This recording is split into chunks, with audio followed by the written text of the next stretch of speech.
साधु साधु साधु। नमो तस्से भगवतो अरहतो सम्मा संबुद्धस्से। सर्वप्रथम तथागत भगवान बुद्ध को हमारा कोटि कोटि नमस्कार हो एवं मेरे आचार्य गुरुवर के चरणों में मेरा सादर नमन। नमो बुद्धाय। आज आप लोगों को एक बहुत ही सुंदर ज्ञान की बात बताएंगे। विश्वास में कितनी शक्ति है। विश्वास एक अटूट बंधन होता है। विश्वास के समान दूसरा कोई रस नहीं है। विश्वास के समान दूसरा कोई रिश्तेदार नहीं है। देखिए, विश्वास कितना ज़रूरी चीज़ है इस जीवन में। अगर सच्चा विश्वास है तो बहुत सारे दुख टल जाते हैं, बहुत सारा शोक दूर हो जाता है।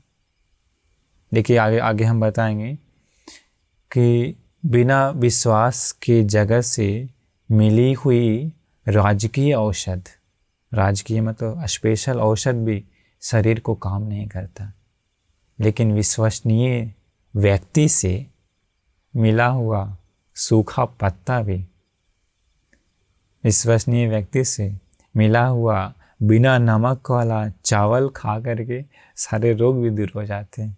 मतलब देखिए कितना अद्भुत है ये घटना। विश्वास कितना ज़रूरी है अपने जीवन में, आपको इससे समझ में आएगा। उन दिनों भगवान बुद्ध जी श्रावस्ती में जैतवन आश्रम में थे। अनाथपिंडिक का नाम तो सुने ही होंगे।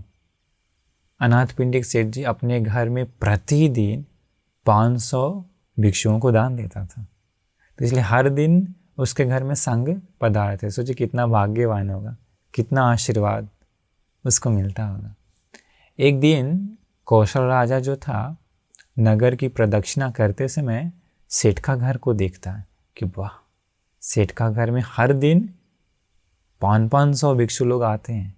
तो इसके सोचा कि अरे कितना अच्छा है, हर दिन श्रमण मुनि लोग घर में पधारना, ये तो मंगल कारण है। उसके कारण समनानंच दर्शनम, श्रमणों का दर्शन भी हो जाता है, वो भी मंगल कारण। हमारे महल में भी ऐसे भिक्षु लोग प्रतिदिन आएंगे तो कितनी अच्छी हो, कितना अच्छा बात होगा। इसके लिए कुछ प्लान बनाना चाहिए, ऐसा राजा के मन में आया। राजा अगले ही दिन भगवान बुद्ध जी के पास गया। भगवान बुद्ध को प्रणाम करके बोला, भगवान हमारे महल में भी कृपा करके हर दिन 500 भिक्षुओं को भेज दीजिए ना, हम भी बहुत चाहते हैं संघ को भोजन देना। भगवान बुद्ध ने बताया ठीक है। इसके बाद अगले ही दिन से भिक्षु लोगों को बता दिया गया कि भिक्षु लोगों को भी वहाँ महल में भोजन मिलेगा। अगले ही दिन से महल में भोजन वो राजा देना शुरू कर दिया। मतलब राजा अपने हाथ से नहीं देता था, मतलब सैन्य सेवक लोग हैं उन लोगों के ज़रिए दिलवाता था। राजा के घर में भोजन तो देता था, राजकीय भोजन, स्वादिष्ट भोजन, उत्तम भोजन देता था, लेकिन क्या था वहाँ पर, भिक्षु लोग जाते भी थे लेकिन वहाँ पर प्यार से देने वाला नहीं था। आदर से, गौरव से, भक्ति भाव से, स्नेह के साथ, विश्वास के साथ देने वाला कोई नहीं था। मतलब अपना लोग कोई मतलब पहचान नहीं था, क्योंकि राजा भी नहीं देता था, वो सेवक लोग देता था। और सेवक लोग तो केवल अपना जॉब करते हैं, तो वो लोग उतना आदर गौरव नहीं है, प्यार नहीं है, प्रेम नहीं है, करुणा नहीं है। तो भिक्षु लोग लेते तो थे, बट वहाँ पर आदर गौरव से, प्यार से, स्नेह से नहीं मिलने के कारण वो लोग वहाँ पर भोजन करते नहीं थे। भिक्षु लोग क्या करते हैं, वो भोजन को लेते थे और वो भोजन को ले करके अपना अपना वैसे जगह पर जाते थे, वैसे दायकों के घर में जाते थे, अपने अपने जान पहचान के घरों में जाते थे। मतलब उपासक उपासिकाओं के घर में जाते थे, जान पहचान था। वहाँ पर जा करके क्या करते हैं ना, वो राजकीय भोजन जो था, स्वादिष्ट भोजन, वो उन लोगों को देते हैं। फिर वो उपासक उपासिका लोग जो रूखा सूखा भोजन हो या अच्छा भोजन हो, वो भोजन भिक्षु लोगों को मिलता है, तो वो भोजन वो लोग खुशी से करते थे। मतलब देखिए, मतलब विश्वास है उन लोगों के प्रति, उपासक उपासिकाओं के प्रति, तो वहाँ पर वो लोग रूखा सूखा भोजन कर लेते हैं, बट वो उन लोगों को खुशी दिलाता था। राजकीय भोजन उन लोगों को दे देते थे। एक बार क्या हुआ, एक बार राजा को बहुत सारा फल मिला, अच्छा फल मिला। तो राजा सोचा कि अच्छा ये फल अच्छा है, बंदी लोगों को दान देंगे तो अच्छा रहेगा।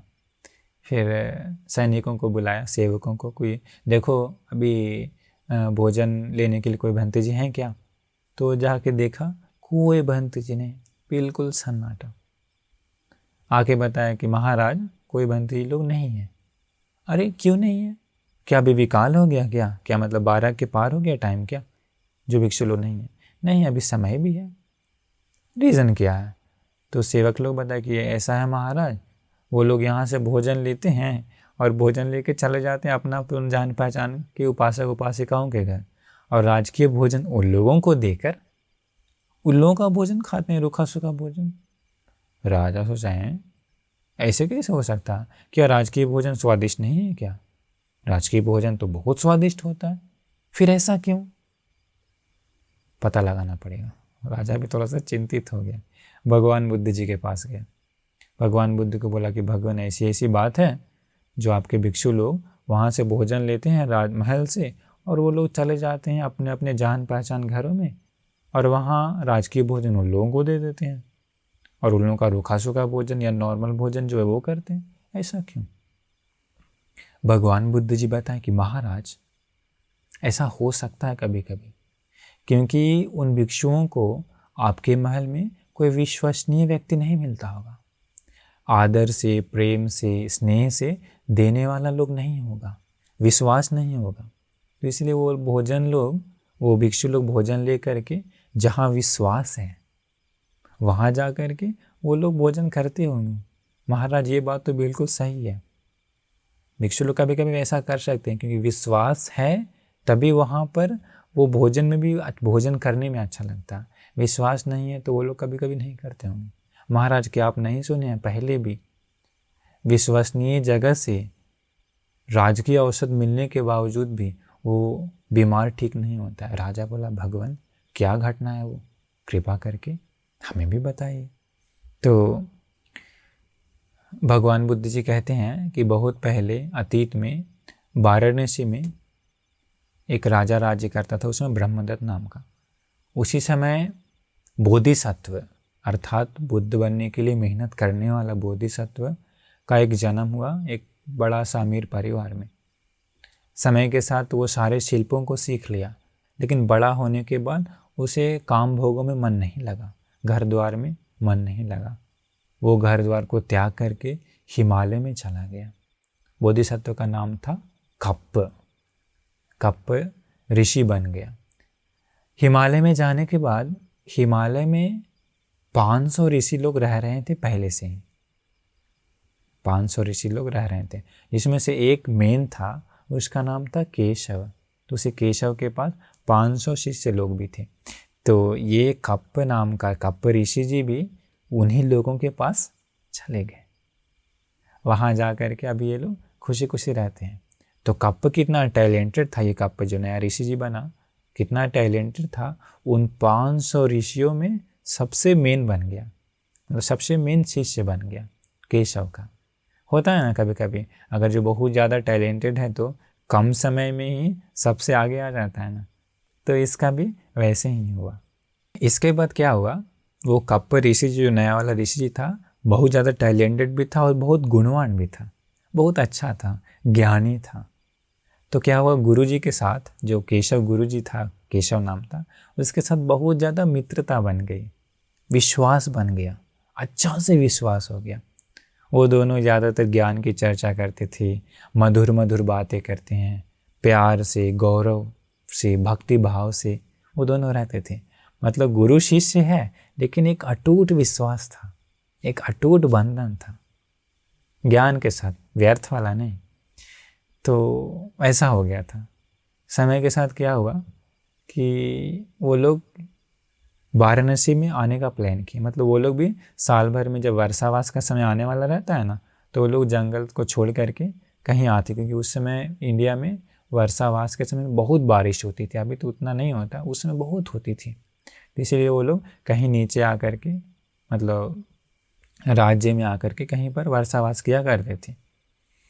तो वो सारे लोग भी वर्षावास के लिए आ गए वाराणसी में। आकर के गली गली में भिक्षाटन भोजन की। तो उसी समय वहाँ का राजा जो था इन सारे ऋषियों को देखा तो राजा को बहुत श्रद्धा जाए, क्योंकि ऋषि लोग भी शांत स्वभाव के थे। तो सारे ऋषियों को वो रहने का प्रबंध करवाया राजा। प्रबंध करवा के पूरा 3 महीना वर्षावास का समय पूरा देखभाल किया। अंत में फिर ये जाने के लिए तैयार हो गया। कौन?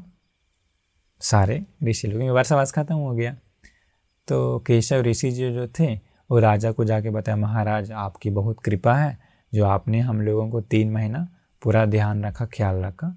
अभी वर्षावास समाप्त हो गई है, अभी हम लोग वापस हिमालय जाने के लिए सोच रहे हैं।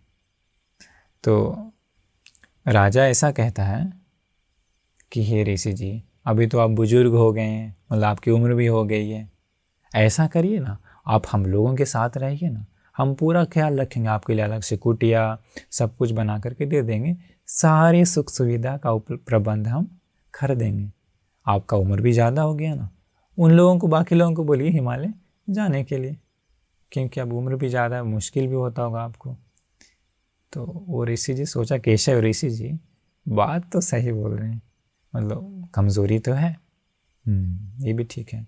ऐसा करके वो सारे ऋषियों को, 500 शिष्यों को बोला, ठीक है ऐसा तुम सभी लोग वापस हिमालय जाओ, और सारा रिस्पॉन्सिबिलिटी दे दिया किसको? मेन शिष्य को, कप्प ऋषि जी को मेन रिस्पॉन्सिबिलिटी दे दिया। अब सब लोगों को वापस हिमालय भेज दिया। कप्प ऋषि जी सारे शिष्यों को लेकर वापस जहाँ रहते थे वहीं पर वापस चले गए हिमालय।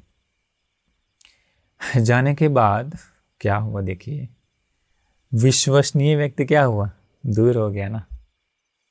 विश्वसनीय व्यक्ति दूर होने के कारण अभी कप्प मित्र जो था, सबसे विश्वसनीय शिष्य जो था, मित्र जो था, वो भी चला गया, सारा शिष्य लोग भी चला गया। तो सारा शिष्य लोग गया, उसमें तो कोई दिक्कत नहीं हुआ, लेकिन अगले ही दिन से अपना जो मेन शिष्य था वो नहीं दिखने के कारण इस केशव ऋषि जी के दिल में बड़ा ही दुख आया। कह रहे वो नहीं है, अभी वो दिखाई नहीं देता है, अभी कोई मधुर मधुर बातें करने वाला नहीं है, प्रेम से बात करने वाला कोई नहीं है, ज्ञान की चर्चा करने वाला भी कोई नहीं है, ज्ञान बताने वाला कोई नहीं है, मीठी मीठी बातें करने वाला अभी कोई नहीं है, स्नेह प्यार से गौरव से सेवा करने वाला कोई नहीं है, क्योंकि वो प्यार से गौरव से सेवा करते थे ना। तो अभी ऐसा नहीं होने के कारण क्या हुआ, वो कप्प अपना मेन शिष्य नहीं देखने के कारण क्या हुआ, इस गुरु जी के दिल में, केशव ऋषि जी के दिल में बड़ा ही दुख आया, बहुत पीड़ा होने लगी, बहुत कष्ट होने लगा, बहुत संताप होने लगा। वो नहीं दिखने के कारण, बात नहीं करने के कारण अच्छे से नींद नहीं आती रात में। अभी अच्छे से नींद नहीं आया, धीरे धीरे नींद उड़ गया, अच्छे से नींद नहीं आया। अच्छे से नींद नहीं आने के कारण क्या हुआ, जो भोजन करते थे भोजन सही से पचता नहीं था, सही से डाइजेस्ट नहीं होने लगा। सही से डाइजेस्टिंग नहीं होने के कारण क्या हुआ, पेट में गड़बड़ी हो गई, जिसके कारण क्या हुआ, पेट खराब हो गया, लूज मोशन होने लगा।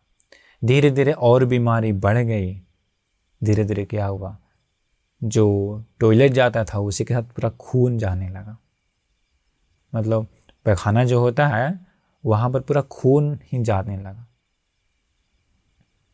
उससे स्टार्टिंग वहाँ से हुआ। राजा को ये पता चल गया कि अरे ऋषि जी बीमार है। राजा तुरंत ऑर्डर किया राजकीय वैद्य, क्योंकि राजा के पास वैद्य होता है ना, स्पेशल डॉक्टर होता है। राजकीय 5 वैद्य था, 5 वैद्यों को बोला जल्दी से हमारे ऋषि जी को ठीक करो। 5 राजकीय वैद्य राजकीय औषध से पूरा ट्रीटमेंट किया। कितना भी ट्रीटमेंट किया गया, कोई फल नहीं मिला, कोई फल नहीं मिला। इसके समय धीरे धीरे क्या हुआ, इसकी पीड़ा भी बढ़ती गई, ऋषि जी की कष्ट पीड़ा भी, दुख दर्द भी बढ़ती गया। ऋषि जी राजा को बोला, महाराज आप क्या चाहते हैं, हम मर जाएं, हमारी मृत्यु हो जाए, या हम पहले जैसा फिर से स्वस्थ हो जाएं। राजा कहता है कि अरे ऋषि जी, आप ऐसा क्यों बोलते हैं? हम इतना सारा मेहनत, हम ये सब क्यों कर रहे हैं? आपको बचाने के लिए कर रहे हैं। ऋषि जी कहता है ऐसा है तो ऋषि महाराज, अगर आप हमें स्वस्थ देखना चाहते हैं तो कृपा करके हमें वापस हिमालय भिजवा दीजिए, बड़ी कृपा होगी आपकी। राजा बोला कि हे ऋषि जी, आप तो बीमार हैं ना, आपको कैसे भेज सकते हैं? ऋषि जी कहता है नहीं, अगर आप हमें स्वस्थ देखना चाहते हैं तो कृपा करके हमें भेज दीजिए। राजा बताए ठीक है। राजा के पास एक मंत्री था मेन, नारद नाम था उसका। नारद मंत्री को बोला कि देखो, हमारे ऋषि जी को लेकर के जाओ हिमालय में, और जो रास्ता जानते हैं उन लोगों की मदद से, जंगल में रहने वाले लोगों की मदद से इसे वापस जहाँ ये रहते थे इनके आश्रम में अच्छे से, ध्यान से, प्रोटेक्शन के साथ पहुँचा दो। ठीक है। इसके बाद वो नारद मंत्री ये केशव ऋषि जी को पालकी में बिठा करके अच्छे से पूरा ध्यान से आदमी लोग से रास्ता पूछ करके वापस कहाँ, हिमालय में वहीं पर लेके चला गया जहाँ उनका आश्रम था। दूर से ही दिखाई दिया कौन? कप, अपना मित्र, अपना प्रधान शिष्य, विश्वसनीय व्यक्ति। जैसे ही वो दिखाई दिया, अंदर का दुख दूर हो गया, क्योंकि उसी कारण, नहीं दिखने के कारण, नहीं बात करने के कारण दुख आया था, दिखते के साथ ही दिल का वो दुख दूर हो गया। देखिए, विश्वसनीय व्यक्ति दिखते के साथ दुख दूर हुआ, दौड़ करके वो आए, प्रणाम की अपना ये ऋषि जी को, केशव गुरु जी को प्रणाम करके पूरा हालचाल पूछे, बीमार तो हैं, कोई बात नहीं। फिर वापस वो चला गया, नारद मंत्री चला गया। फिर तुरंत बातचीत करके सब करके, ऐसा तो अब भोजन तैयार करना चाहिए, भोजन क्या देंगे, जंगल में तो कुछ होता नहीं है। तो वहाँ पर था, चावल था, चावल को पकाया, मतलब पानी में डाल करके पकाया बिना नमक के, मतलब नमक नहीं था उसके पास, बिना नमक के पकाया, और कुछ पत्ते जो खा सकते हैं वैसा पत्ता को बॉईल किया, वो भी बिना नमक के। इसके बाद वो चावल और वो पत्ता ये अपना गुरुजी को ला करके दिया।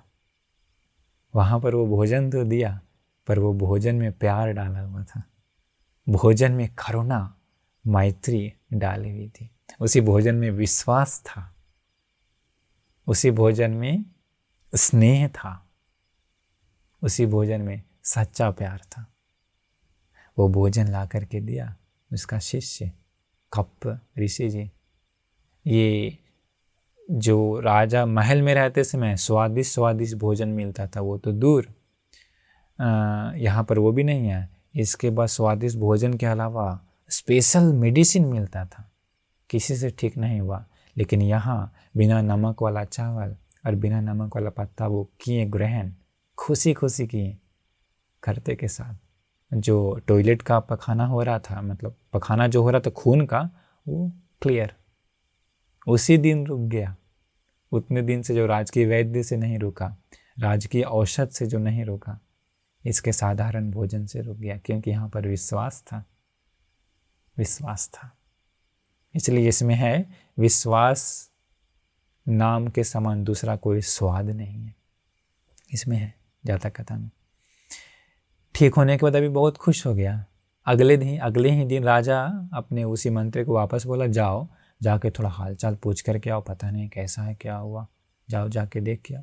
अभी नारद ऋषि जी, नारद मंत्री दूसरे दिन फिर से आया। दूसरे ही दिन आकर के देखा, अरे ये तो पूरा ही पूरा स्वस्थ हो गए, क्या बात है, क्या चमत्कार है, कुछ ना कुछ तो रहस्य है।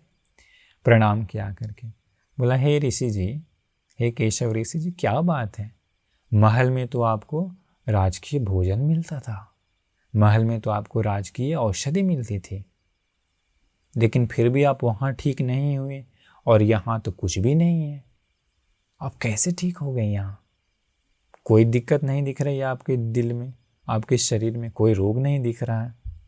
तो केशव ऋषि जी कहते हैं कि बात तो सही है, महल में सारी सेवा मिलती थी, सारा राजकीय भोजन भी था, राजकीय औषधि भी थी, लेकिन वहाँ पर हमारा विश्वसनीय लोग कोई नहीं था, श्रद्धा से, प्रेम से, गौरव से, प्यार से, स्नेह से, ज्ञान के साथ मदद करने वाला कोई नहीं था। लेकिन यहाँ प्यार से, आदर से, गौरव से, स्नेह से विश्वसनीय व्यक्ति है ना हमारा ये शिष्य कप। ये सबसे बड़ा विश्वसनीय व्यक्ति है। इसने मुझे बना करके दिया, क्या अग्र भोजन बना के दिया, चावल बना करके दिया जिसमें नमक तो नहीं था, पत्ते को बॉईल करके दिया, बॉईल नहीं किया, मतलब वो जो क्या वो उसको बोलते हैं जो भाप से पकाते हैं, वो भाप से ही पका करके पत्ता दिया, नमक नहीं था।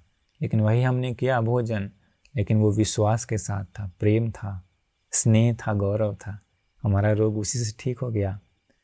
वहाँ राजमहल में रहते समय हमारा ये शिष्य नहीं दिखता था, अभी ये हमारा शिष्य दिख रहा है कप। वहाँ ज्ञान के साथ बात करने वाला कोई नहीं था, हमें यहाँ ज्ञान के साथ बात करने वाला है, चर्चा करने वाला है।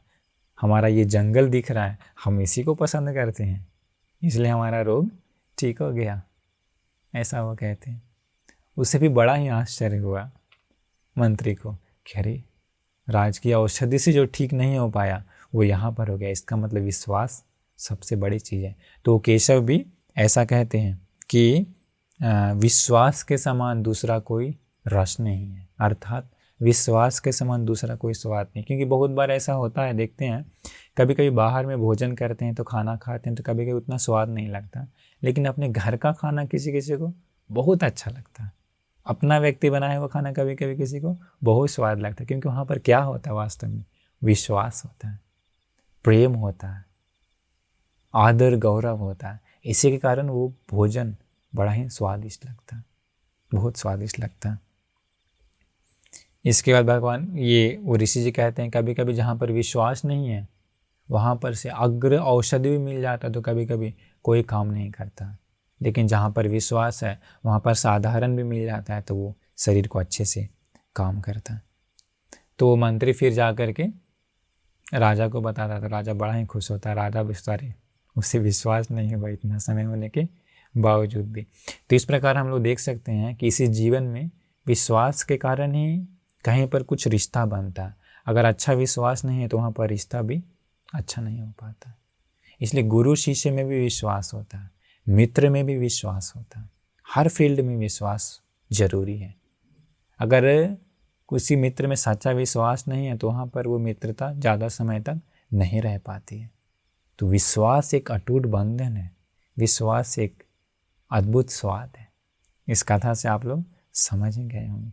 फिर भगवान बुद्ध जी उसे राजा को बताएं, राजा तब समझे कि बात तो सही है।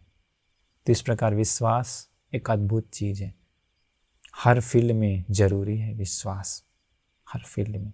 लेकिन ज्ञान के साथ है तो और भी अच्छी बात है, ज्ञान के साथ है तो और अच्छी बात है। इसलिए हर जगह पर विश्वास रखना जरूरी है। तो भगवान बुद्ध जी ये बात बताएं। इसमें ये तो हम बताना भूल गए थे, उस समय जो वो राजा था जो पूरा सेवा कर रहा था, वो राजा भगवान बुद्ध जी कहते हैं कि वो आनंदवंती जी थी। इसके बाद जो नारद जो मंत्री था वो सारिपुत्र भंत जी थे उस समय, और जो केशव जो ऋषि जी थे वो बक ब्रह्मा था, और जो कप ऋषि जी थे वो स्वयं बोधिसत्व थे। तो देखिए पिछले जन्मों में भी कैसे सब लोग साथ साथ मिलता है ना, आनंद भंत जी भी मिल गए, सारिपुत्र भंत जी भी मिल गए। तो जन्म जन्म का संगम आते रहता है, अंतिम जन्म में भी वो सारे लोग मिल गए।